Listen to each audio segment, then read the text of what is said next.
Welcome to Your Path to Nonprofit Leadership, the weekly podcast that features the very best in career development in the nonprofit sector. I'm your host, Patton McDowell, and in addition to podcasting, I'm a leadership coach, a mastermind facilitator, a best-selling author, and a speaker. I love taking these nonprofit leadership topics on the road or into your Zoom room. So if you need someone for your next conference or workshop, check out my new speaking page at pattonmcdowell.com for more information.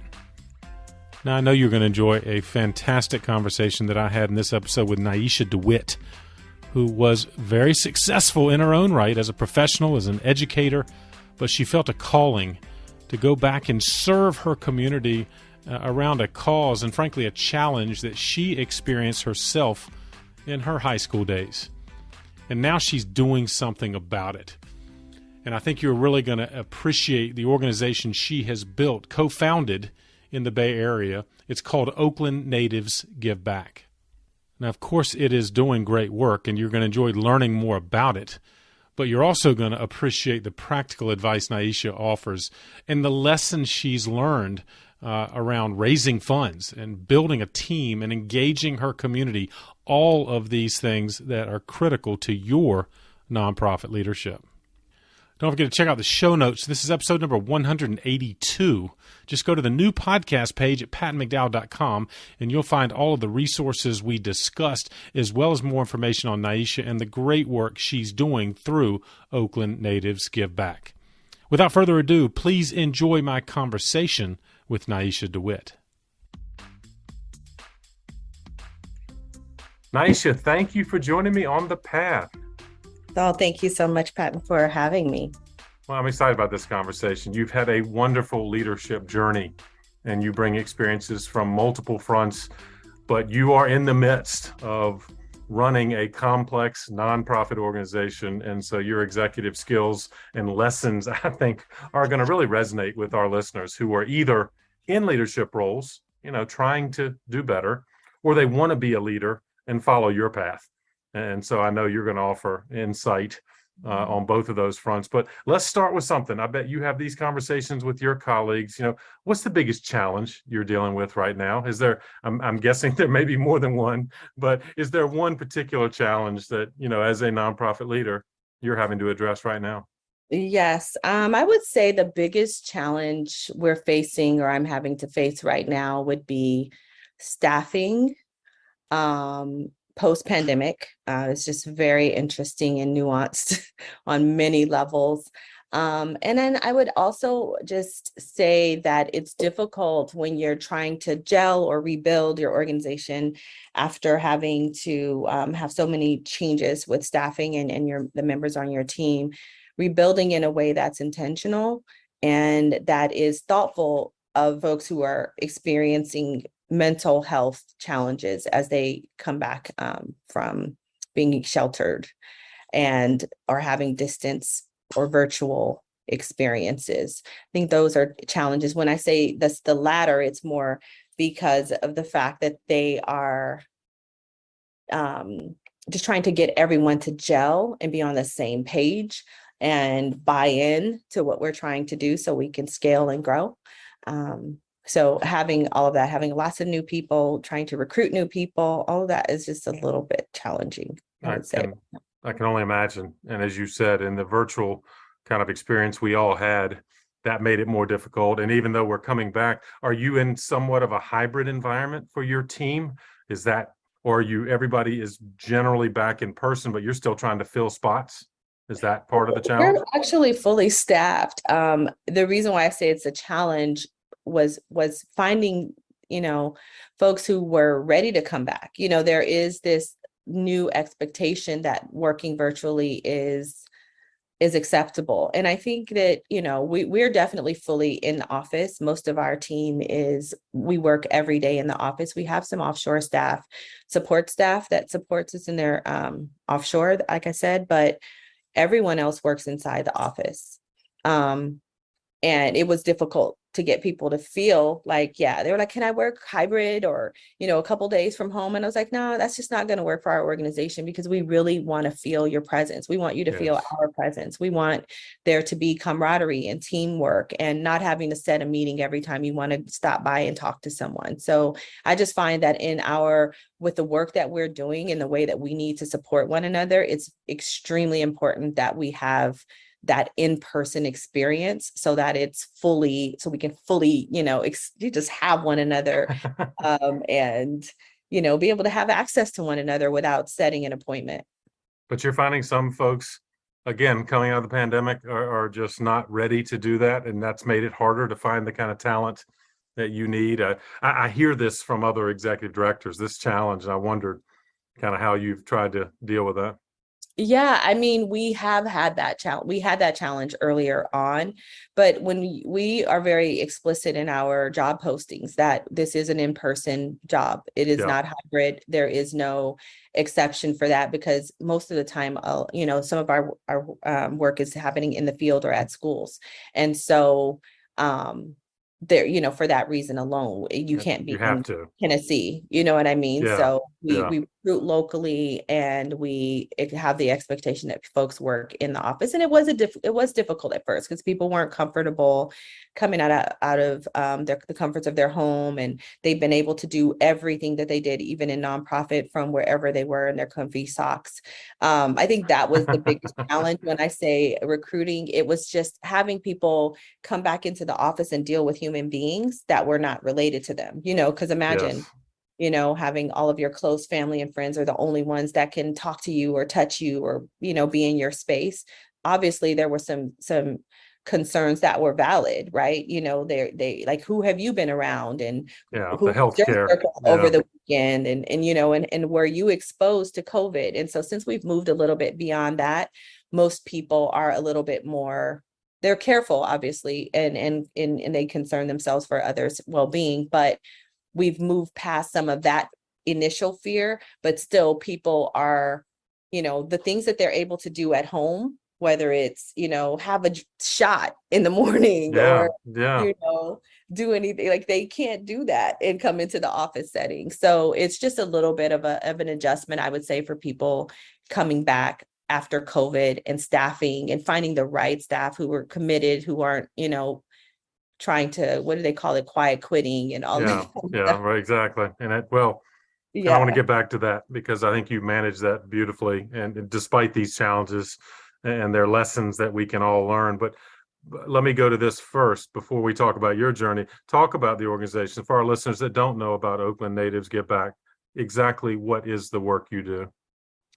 Most of our work is centered around empowering young people.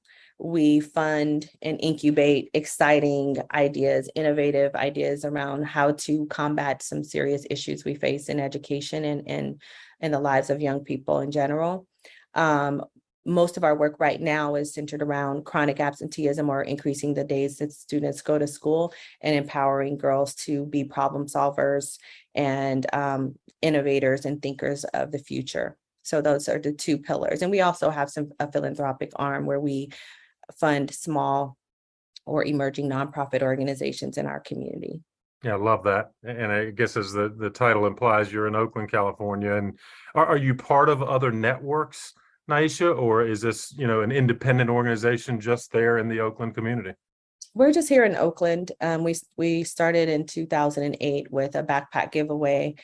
And the main focus and impetus of that is that I dropped out of high school when I was in the 10th grade. And I realized that becoming a fully functioning and stable individual in our society, it requires an education, right? Or Right. a high school diploma. So part of the pitfall and the barrier and obstacle for me achieving my high school graduation was the fact that I used to cut class every single day. Yeah. And so when we, as an adult, after, getting my doctoral degree and doing some other, being a master of teaching and all the other stuff that I did, I was like, you know what, we need to go back and help families understand how important it is for students to go to school, and how they can overcome generational poverty just by getting a high school diploma, and how much it decreases incarceration, or in contact with law enforcement, or increases reading levels, and all the other indicators that are impacted by chronic absenteeism, just going to school can alleviate some of the challenges that we face when people are adults. Right. You have a remarkable academic journey. It made even more impressive given the challenges you faced as a high school student, right? In terms of Definitely. absenteeism, the things you're trying to address now, which leads perfectly, I guess, to the question. Yeah, how did you get into the work now? You could have gone in any number of career paths. What brought you to nonprofit leadership? Yeah, that is a really good question, especially when you think of when I would say people of color lead nonprofit organizations, those who have passion for a community that they either grew up in, or a community of people that they realize are marginalized. I would say for me, the number one reason was simply I just wanted to give back to my community. I felt that, sometimes I felt a little guilty for some of the things that I used to do when I was younger. I was not necessarily a, a contributor to our community. I was more of a withdrawer. I didn't deposit much. Right. And so I was thinking, and with my friends, so it was like, we moved away. We graduated from, me and one of my co-founders, we graduated from Cal and moved away, and we're helping our significant others with their foundations, but we weren't doing anything in our community. So I was like, we need to give back, and they need to see Black women leaders, Black women philanthropists who have a commitment to some place that they grew up, instead of everyone. There's this mass exodus, right? So there's so many people who grow up in communities and they're like, I can't wait to leave. I can't wait to get out of here, Right. And Right. so it's like we have to give back. We have to come back to our community. And because both of us dropped out of high school in Oakland in the 10th grade, we realized that this is the place and this is the time. And that was the issue we wanted to focus on, is chronic absenteeism and the pitfalls that students can fall into, and the despair that families can experience if their children don't graduate from high school. Yeah, it's so impressive that you're attacking a situation you understood at a personal level, Yeah. and you brought your experiences and now back to leadership. I'm curious though, Nyeisha, when you first started, the cause was noble, appropriate, wonderful. What was it like though when you first started as a nonprofit leader? Anything surprise you, or were there early challenges for others, I guess, listening who think, you know what, I want to go start something like you did? What lessons would you share with them? Yeah, I would say the biggest challenge was getting people to want to invest in something that was a passion that you have, Yeah, right? It's yeah, like, when people who are from communities start nonprofit organizations, it's always an assumption that they should have the money to fund their ideas. When you come from, when you're not rich or wealthy, or you don't have family funds or family wealth, and you have an idea, you're like, okay, wait, I want to feed the homeless or whatever it is. It's people expect you to fund that concept, right, and right. having co-investment from people, or having people buy into your strategy and methodology for approaching the solution is very difficult unless you have a track record of some sort. And the value that people place on track record is different, especially when you're from the community that you're serving. So there were times when people would say, good job, you're doing such a great job for the people in your community, and, add a girl or whatever. But I would be like, yeah, we would love to have your support. Yeah, It would always come with a him and a ha, instead of a check, the screeching of a check, right? Pen on a piece of paper, writing a check. And I found that that's also oftentimes because people think that if you're from a community, it's your job, or you're not a yeah. missionary, you're not coming in to save people that don't look like you. It's your job to save the people in your community, right? And that's not true. I think it's everyone's job. It's a societal issue, and it's something that we all need to contribute to, whether we are from the community or from other places. We should still be valued and given the support that we need to do the work. This is work that's very difficult. Not everyone can do it. Not everyone is cut out for it. But someone like myself, who had the experience themselves, who was a teacher, who was a professor, an adjunct professor, and then who's had children who have had experiences with chronic absenteeism, my level of expertise is different than most people. So my the fact that I can solve this problem or work toward the solution should be given the same amount of support that you would give someone who, has a ton of wealth, who has, a ton of support from their friends and family, financially. I should have the same support, and I shouldn't be expected to pull money out of my pocket like I've had to do in the past. And I think that would be the biggest challenge for folks who are starting their own nonprofit organization is how do you draw the line between you self-funding and getting the support that you need from the people who are benefit factors of the support that you provide to the community that you're supporting. Is it getting better? Do you feel like has the message sunk in from those early days when it was a fundraising struggle? How would you describe from then to now?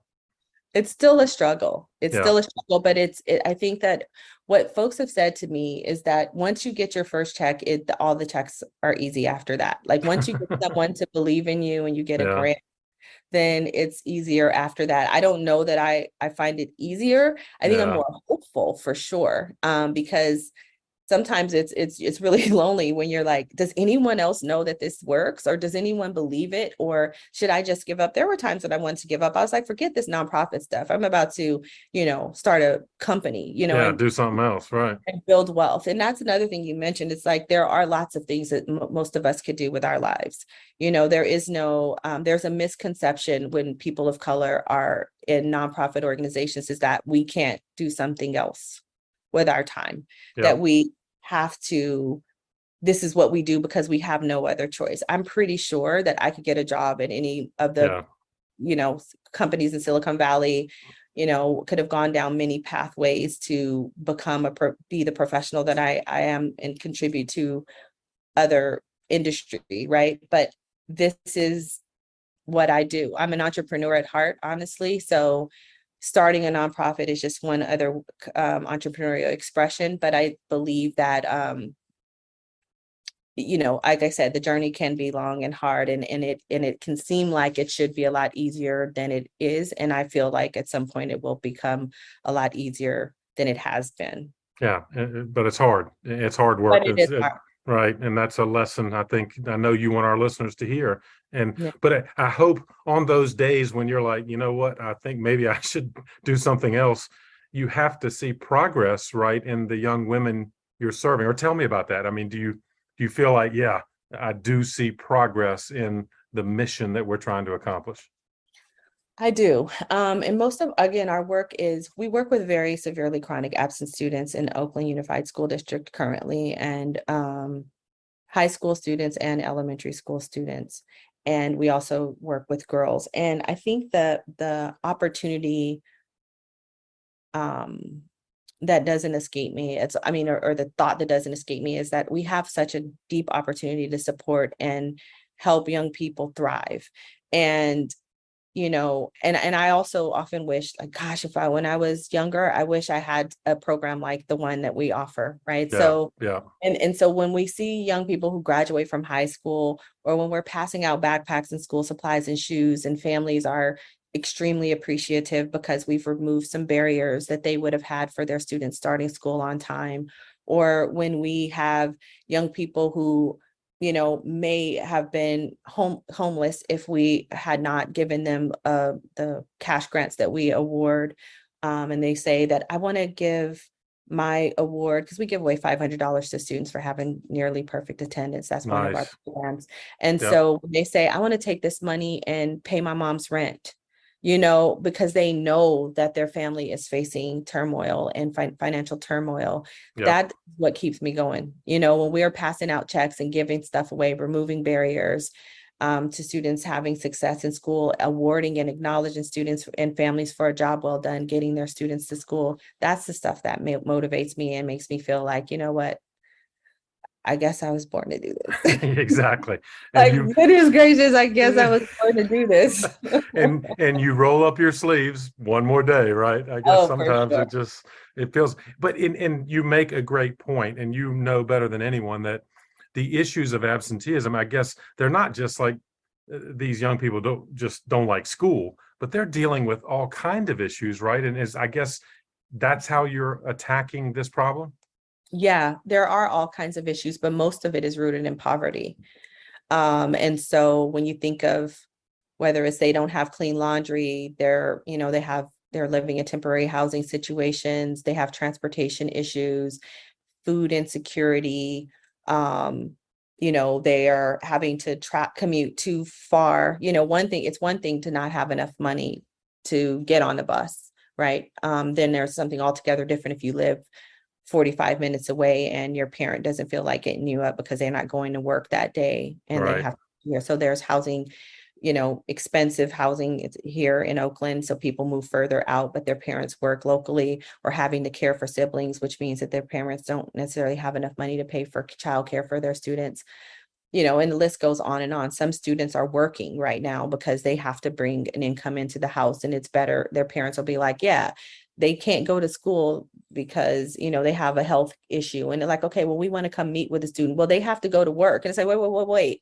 They can go to work, but they can't go to school. Like, Right. you know what I'm Right. saying? So it's like, so some of the things that we do, especially with our, some of our cash grants or our incentives, it is really putting money in their pockets and helping them, to overcome some of those barriers and challenges. And again, like I said, most of it is rooted in poverty, or things related or surrounding poverty. So it's in a Yeah. way, Hard. it makes it very complicated when you're thinking of something that is such a big issue. That totally makes sense. And yeah, hard to focus on school when those other issues, poverty induced challenges, these young people are facing, their families are facing, and that's how you address it. I love that. So there's the individual grant program, which is certainly an incentive and support for someone who might otherwise struggle. And you mentioned too, you're also funding other nonprofits. Is that an attempt to help in terms of the wraparound services that these families need? Or talk about your programs in terms of funding other nonprofits? Yeah, so a lot of times we find ourselves in competitive situations, those especially smaller nonprofit organizations, and especially those who are led by minorities or Black-led organizations or Black or Brown. And because like I said earlier, there are times when not only are we viewed as like we're not professional, our organizations aren't professional, we're also expected to fund it out of our pocket, right? Yeah. So Yeah. so I understand all too well what that feels like. So we have a funding source that allows us or enables or sort of expects us to share it forward. So that's what we do. And most of the organizations are smaller organizations, but they have a mission that's different from ours. Like they may be helping folks who are formerly incarcerated adults that Yeah. have children, or it may be a nonprofit organization that's doing parent engagement, or another nonprofit organization that is helping feed the homeless. Those are things that sort of are underlying influences on chronic absenteeism, but those aren't the things that we're working directly to resolve. So it takes a village. We all have to Yes. have our Yes. contribution. So rather than having us go and try to get funds to compete with them and try to take on their programs to help support, to help fund ours so we can just keep the lights on, we try to support them and help them continue to do the work that they do in the lane that they're in, so that we can all, sort of drive down the same path to help the students that and families we're supporting in the community. Yeah. I hope funders recognize the power of your collaborative spirit, because I mean, I know that takes effort to work with other organizations. You said sometimes there's a competitive edge to that community, and we're all trying to raise money, and it sounds like you've kind of broached that barrier. Have you found a peer group as a nonprofit leader? Have you found a peer group amongst other nonprofit leaders, or do you feel sometimes that you're isolated in that role? Well, I feel isolated. There are several coalitions, I think, here in the Bay Area. I'm not actually a part of it. I have a executive coach who has a peer group, who's established a peer group of nonprofit organizations. We meet on a monthly basis, and that's super helpful, because I get to hear challenges that they have and share challenges that we have. But it is a very, it is a lonely place. Like I said, it sounds so cliche to say it's lonely at the top and all of that, Right. but Right. Right.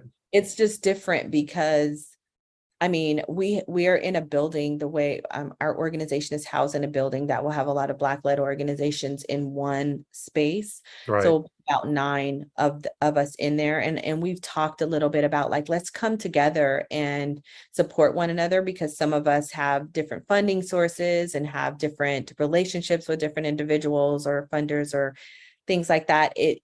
It's important for us to network, but it Yeah. is difficult because, again, there are times when we may be on competitive sides of a funding request or a proposal request, or, it may not be a situation where we can collaborate or, have someone join us, but we try. I mean, most of us here in our community, especially those that'll be in this building together, we all have a commitment to trying to support one another as best we can.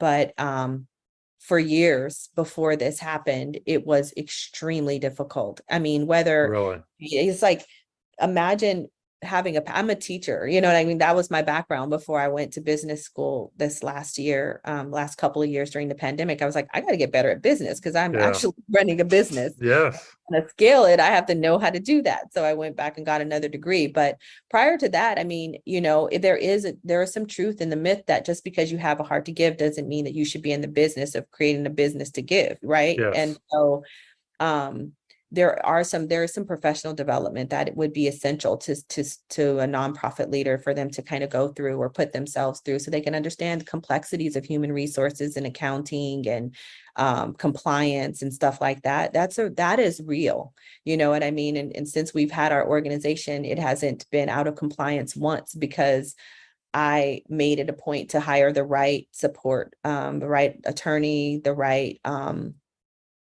Accountants accounting and firm, right. you know what I mean? Because that kind of stuff is you cannot have a business without the right professionals to support you.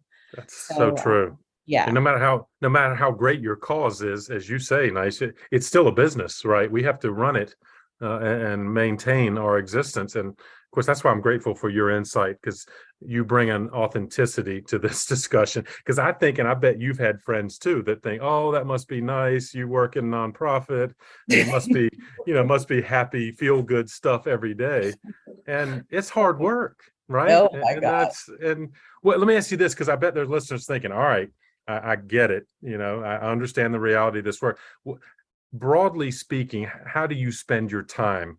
I mean, clearly you're having to do fundraising, you're, I guess, doing programs, strategy, business, but generally speaking, how do you spend your time as an executive for a nonprofit? Most of my day is honestly spent meeting with people, whether it's internal meetings with the staff or programming team or the executive team, or external meetings with potential funders or folks who are supporting our work. My day consists of meetings, no direct service for the most part, but just Right. meeting and Right. strategy and helping the staff overcome barriers, talking through staffing challenges. We have a human resources consultant that we have to talk about issues that we're facing with staff. But I really love what I do, and in spite of the fact that most of my day is spent with talking to people, and rather than, I wish I could spend more time on strategy, on Yeah. things that are progressive, and move the organization forward. But there are just some times that you have to establish processes and get procedures together to make sure that Yes. can do it or capture how it was done, really professionalizing the organization, because smaller nonprofit organizations, I think we spend so little time planning. You know what I mean? Because we're bootstrapping it and we don't necessarily have time to take a month off to plan or a week off to plan. We just kind of go with it. You know what I mean? We kind of just are running around with our hair on fire, trying to Yeah. make sure that You we have stay to. ahead of things. And that's not necessarily the way I intend to approach this next few years of our existence. You know what I mean? We have to, I've been spending a lot of time encouraging everyone to plan, to document, to, go back and, revisit what you plan to do and talk about why that didn't work. That's Right. very difficult difficult to do in a nonprofit setting because people just aren't used to that. You know what I mean? I got that from the business world where we're talking about learning loops and what did you learn? What did you think was going to happen? What actually happened? And what would you do different next time? And then kind of pushing that kind of thought forward. Because I think it'll just make things easier for us next year when we do the same work. How old is the organization, Nyeisha? How old is it now? Oh, that's really a good question because I would say we came up with the name in 2008. Okay. Initially started doing this work as full-time employees in 2016. Yeah, it's early stage, right? Yes. In so many respects. Yes, and very impressive so. How far you've come in a relatively short amount of time. And as you have brought people on to hopefully join you on this mission and see your vision, what are you looking for? If I'm out there listening and say, man, I'd love to work for that organization, what do you look for when you're hiring talent? That is such a good question. That is a good question, but that's tough because, I want to work with people who are interested in serving someone outside of themselves. Right. Serving people who are outside of themselves. Like, I mean, there are a lot of people who are just like, I want a work-life balance and I want this and I'm looking for, and it's like, okay, well, what are you going to give? Right. Yes. All right, what are you going to do? I tell people all the time, work-life balance is like, I'm not saying it's a myth because it can't exist, but it's something you have to pay for with work on the front end. You have to plan, you have to stay ahead, you have to know how to anticipate, and you have to do the things that are required so that you can build the foundation for a standardized way of working so that you can have a balance. Otherwise, you're always going to be pushing a deadline. You're always going to be stressed out. You're always going to feel like you don't have enough time. Well, you had enough time, but you just didn't prepare. So I want to work with people who are optimistic, who are willing to do the work, willing to have fun doing the work, and who put, others in the forefront for work. Not necessarily, I know everyone has a personal life. We all do. I mean, I have grandchildren, and I love them, and they're both under 5 years old. I wish I could spend every day with them.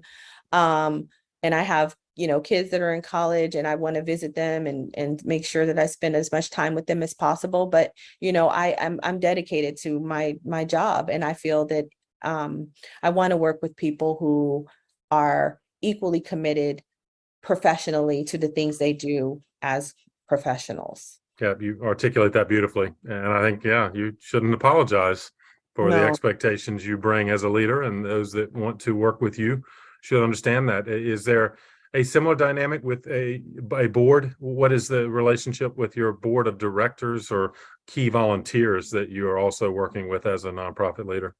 Well, one thing, and I'll answer that in 1 second. One other thing that I wanted to say about the reason why I want people that are committed is because the population we serve, they're so vulnerable. You know what I mean? And they can they can sense BS, right? They're not, they know when people actually care. And so if they don't feel you, they won't believe you when you say you're there to help. It's not for the organization. I want them to put service of others ahead of themselves, a service to themselves. It's because the people we serve have been failed. They have been cheated. They have been exploited, and they don't trust people. And we're wanting them to trust us. We're wanting to gain their trust. And the best way to do that is for them to feel like you're 100% there for them, right? Such a good point. Yep, such a good point. It's mission critical, isn't it, for someone to bring that mindset? Absolutely. And so my board, I founded the organization with my friends. And so intentionally, I have been very mindful of how we develop the board. When you start a nonprofit, you pick your board first. Right. Or they don't pick you, you pick it. And a lot of people inherit a board. And I think the true value in having it happen this way is, I don't have to have a whole bunch of aggressive, angry, unrealistic people around me. Right. And some you don't people need that. You don't need that. You're so lucky. I'm like, yeah, well, if you have an opportunity to turn your board in a way that supports you, they govern you, they make sure you're in compliance, and they hold you accountable and challenge you, that's all you need. You don't need someone that's trying to make your life miserable, because the work is hard enough, right? And so that's how I approach it. So my board is, they hold my feet to the fire, but they're in my corner to support the work, so that I can make sure, so we can thrive and not have a whole bunch of insanity and power trips to go through. Yes, you don't need that for sure. And no. well, and maybe last question on this category, and I said, wait, how do you take care of yourself? Again, sensitive to that, you are literally committing day and night to this organization, this effort. But how do you provide the self-care that I know you need and deserve? I have this thing called Wellness Wednesday. It's real. It has a sweatshirt and a t-shirt to go with it. On Wednesdays, I literally don't go into office. I still work, but the work that I do is remote, and I'm trying to clear the path of my energy and give myself time to kind of like deal with me, or deal with professional development, like my executive coaches, or, more internal. Was that an earthquake? I didn't think I felt an earthquake. Oh no. more internal more internal development work, so that I could be my best self as a leader. You know what I mean? You want to show up whole, so that when you are approaching people who are actually on the front lines doing the work, that you can be as supportive and empathetic as possible and recharge them. And if you're depleted as a leader, if you have nothing to give and you're worn out and you are hitting your, brick wall of bandwidth or whatever it is that you're going through, if you don't take the time to recharge yourself, whether it's in the middle of the week on a Wednesday or on the weekend when you have some time, then you are going to burn out and hate your job. Yes. And so I don't hate my job. I love my job. Even on days where I'm dealing with challenges that I really don't think are necessary, I still can go back and say, I wouldn't want to do this any other way. I built this organization in a way with the culture and an ethic and an environment that I want to see, that I want to live in, right? So but I still have to recharge and separate myself sometimes, so that I can be the best leader I can be. And I also have had lots of life coaches. And I believe, like, I had one really good one that was for teaching emotional intelligence, so that I could be a more connected leader with the team, and instead of an emotional wreck. Yes. Well, I love that you lift up the power of coaching, and of course you have provided wonderful advice again for frankly, the authentic view of nonprofit leadership, both the good and the challenge. Is there anything else, I guess, as final advice, Nyeisha, that someone listening thinking, all right, I still want to follow your path? Is there any advice you'd offer them? Something to you, and in fact, you said earlier, like, hey, don't forget about learning about the business, the accounting, the legal, the governance. Those are things that clearly have helped you. I wonder if there are other pieces of advice you'd offer our listeners. I would just say, I just want to give you a short story. I was talking to a friend of mine who started a nonprofit, and she has a very successful nonprofit. And she's just like, you know what? I'm leaving. This is it. It's been 10 years. Wow. I'm done. I want to succeed it to someone else, or have a succession plan for someone else to lead it. And I think it should be a woman of color. And because she's not a woman of color, but she's just like talking about how she's ready and she's set, and she's like, I'm young, I can just do something else. And I said, okay. I said, but it's just really interesting to me that, you had Steve Jobs, who was probably kicking and screaming when they were trying to, the board was trying to vote him off if it's the company or fire him as a CEO. I'm like, no one builds a company with all their blood, sweat, and tears and resources to 10 years later say they're burnout and they're ready to go. Yep. I mean, you build the company that you love, that is the way you want it to be. And why should you feel like you can't pay yourself enough? Why should you feel that you have to be having pressure, external or internal pressure as a leader? Like, I understand that you have to serve your client and that kind of stuff is real, but at the end of the day, why do we feel like at some point we have to leave after 10 years Right. of something that you know what I mean? And she just was like, I'm tired. And I was like, that's horrible. You know what I mean? So I would just say Right. that I think that we have to find a way to make sure that we pay our leaders more, pay them, not to say that you have to be paid $1 million a year if your nonprofit organization is making $2 million a year. I'm saying that you have to pay yourself fairly. You have to be able to pay your staff fairly, because you need them to do this work. And I think that funders need to understand that in order for the nonprofits to continue to do the work, to solve the problems of today and tomorrow, and make the world a better place for you and me, they have to be paid. Yes. And I just want to encourage leaders to pay yourself what you're worth. Pay yourself, obviously, what your organization can afford to pay you, but do not underpay yourself, because you will regret it and hate your job. Especially, there is no profit sharing.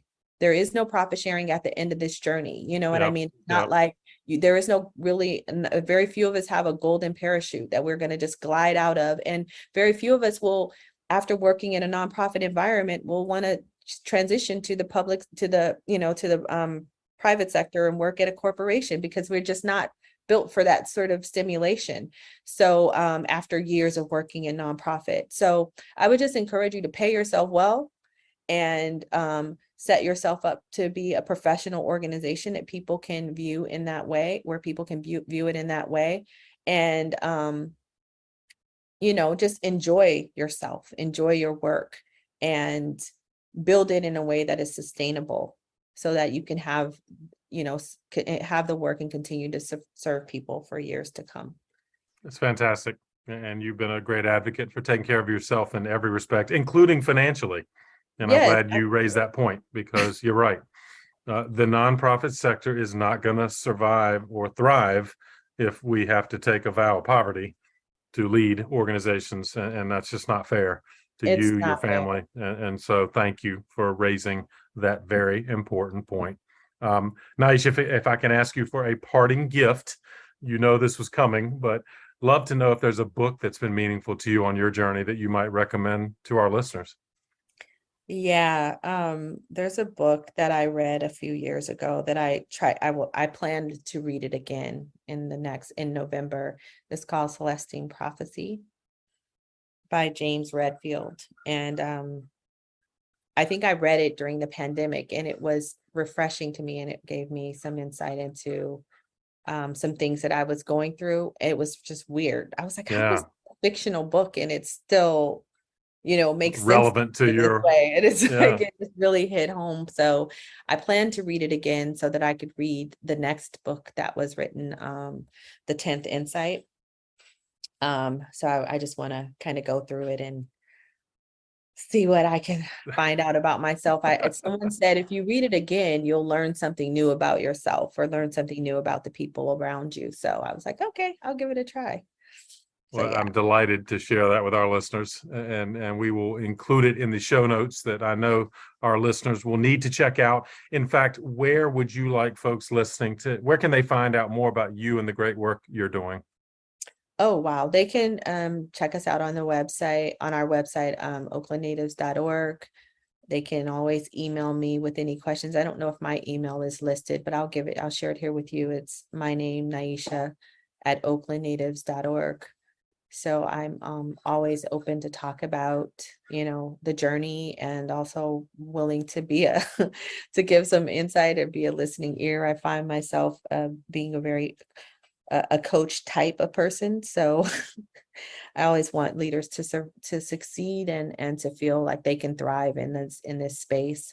So I'm very happy to be of assistance in any way that I can. Well, you are a wonderful resource to this podcast, to this episode, and I know you'd be a wonderful resource to those that might want to reach out. So thank you for that offer.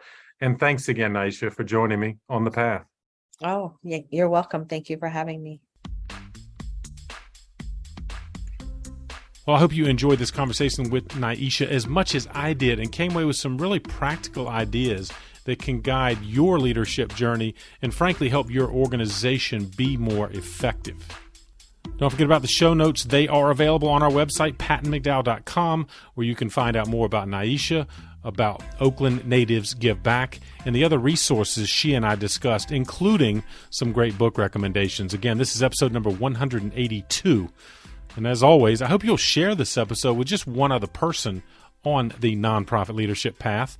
And if you haven't already, you can subscribe. Just go to that podcast page again at pattonmcdowell.com, and you'll see the follow button, which will allow you to subscribe to any of the primary podcast platforms.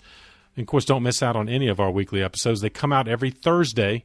And if you like this episode, click on the episodes button at the top of that same podcast page, and you can scroll through thumbnails of some of our most popular episodes, or you can search by guest name or topic that is of most interest to you. Thanks for all you're doing in the nonprofit sector, especially right now, and keep up the good work for causes that are most meaningful to you. I'll keep bringing you content that can help you do it even better. Have a great week. I'll see you next time on The Path.